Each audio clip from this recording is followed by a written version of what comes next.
Hello and welcome to PCI's DEM Editing Best Practices video guides. In this chapter we are going to go over best practices for DEM editing of complex overpasses and DEMs extracted from high-res satellite imagery. Our main objectives in this video include how to approach complex overpasses, improving accuracy of the overpass, fixing broken sections, and verifying accuracy. So we're going to use a DEM that was extracted from high-resolution Pleiades stereo imagery. It's a 1.5 meter DSM of Melbourne, Australia. So if we go down into this area, we can see that we have an overpass here where we have, number one, a gradient, and number two, we have a broken section followed by two areas that are mostly intact. So we can enter our DEM editing environment by going to DEM editing under layer. And then we're just going to give ourselves a little bit more canvas to play with by removing the control panel. I'm going to click on the Create New Polygon Layer. This is going to be our active DEM editing or polygon editing layer. And the next thing I'm going to do is I'm just going to draw a one-to-one window over our area of interest, so we can see what the orthos look like that are derived from this DEM or digital surface model. So the way that you would approach an overpass is you would break it down into different sections. So we're just worried about this area right here in this particular video guide, and we're going to break this area into three main sections. So we have our mostly intact section here before the break, section 2, the break itself, and section 3, the mostly intact area after the break. So we would start by improving and smoothing out sections 1 and then section 3, and then we repair section 2. So let's get right into it. Let's start by improving section 3 here. So I can draw a polygon that roughly outlines the area, and it just goes approximately until we get to the part where it starts to break down. We can use our one-to-one window to just refine this slightly, because remember, we do want to make sure that we get the entire overpass as well as a bit of a buffer at this stage, but we don't want too big of a buffer.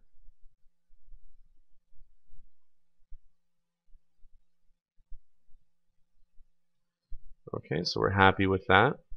You can just click on this tool and then click on our eyeball tool. We just want to make sure that we don't have any vertices that may be too close and therefore prevent the edges from being detected, and we should be good.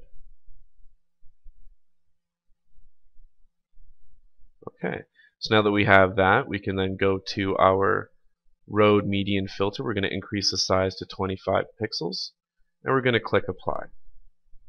So now we get a general area here. And the reason we want to do this at this stage is we're just going to regenerate our orthos so that we can use this, which should have smoother and more accurate edges, in order to retrace our polygon. Before we start to retrace our polygon, we need to undo this edit here. So now we can then just go into our polygon and begin to improve it so that it follows the edge of the overpass more accurately. We'll do the same to the other side.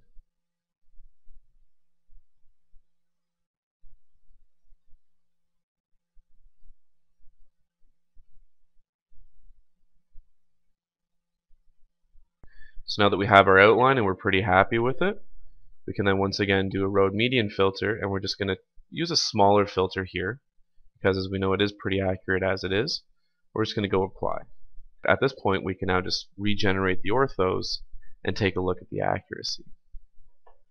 So here we can see when we toggle back and forth that overall it's pretty accurate, not bad for an overpass, but we do have some shifts here. If we take a look at our shift of some of these paint lines, you can see that we have a clear 1 to 2 pixel shift. So we can do things to sort of improve this area.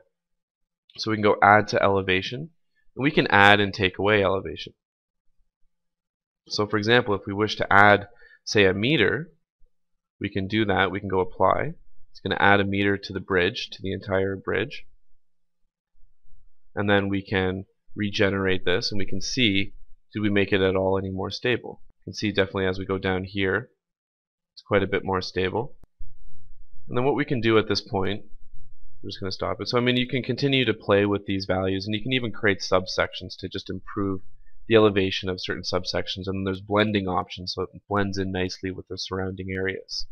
Once we're happy with this section, we can move on to section 1. We're just going to draw a polygon once again around here that goes up to the point where it starts to break down. And we're not going to include in this particular video the on-ramp. We'll show fixing the on-ramp in a subsequent chapter. So we can then use this image, of course, to just improve the overall polygon. So remember, at this stage we're really just looking for a bit of a buffer. So we want to get a little bit more than the bridge, because we're just trying to improve the edges.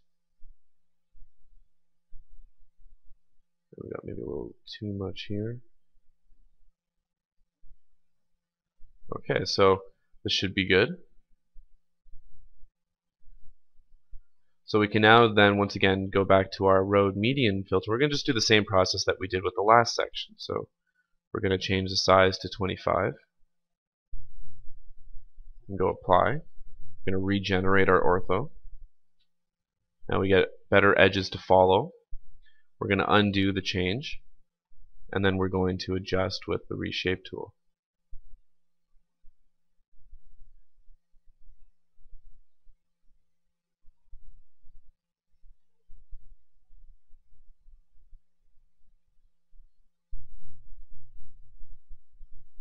And we'll do the same to the other side.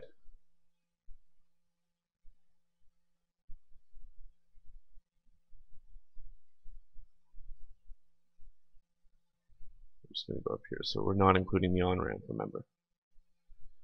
Okay, now we can once again take this tool and we can just improve or do minor edits to individual vertices. Here we have maybe one too many in this section there. Just slightly edit this. Okay, so overall, pretty happy with the way that this came out. So I can once again just change this down to something that's slightly smaller, and we can apply the change. If you want, we can apply it multiple times just to get even more of a smoother edge. And then we can regenerate our section here, or our orthos. So we can once again look, and we can see that there is once again a shift here. So here we can take a look, and we're just going to do the same approach that we did last time. We're going to add to the elevation. Okay, so here we're just going to try to get rid of maybe 1.5 meters as well. And you can really try to zone in on it. So we'll see how that does. That's made it quite a bit better, so it's a fair bit more stable than it was before. So subpixel. Okay, so now that we have this section completed, the last section that we need to worry about is this broken piece here. So we're going to do the same thing. We're just going to draw a polygon that we believe goes a little bit along the outline with a bit of a buffer of the overpass. And then we can use this to just improve it a little bit so that our buffer is not too big.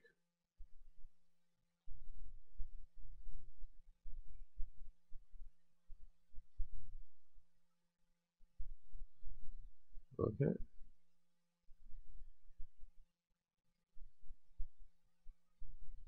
So in this case, we want our edges to make sure that it's within the actual bridge here, or the overpass here, because we're going to be using a different operation that interpolates from this side to this side and provides a nice ramping effect. So we're going to go opposite ends fill this time. We'll do a blending. We're just going to do a 5 pixel port, and then you click apply with overwrite. Okay, so then now we can just regenerate this part. We can see that our bridge is now looking a little bit more uniform to how it should. Okay, so now that we have that applied, we can undo the edit. And remember, all we're going to do is we're going to use this updated ortho in order to just improve the outline of our polygon along this part of the overpass. We can use the reshape tool if we need to redraw anything.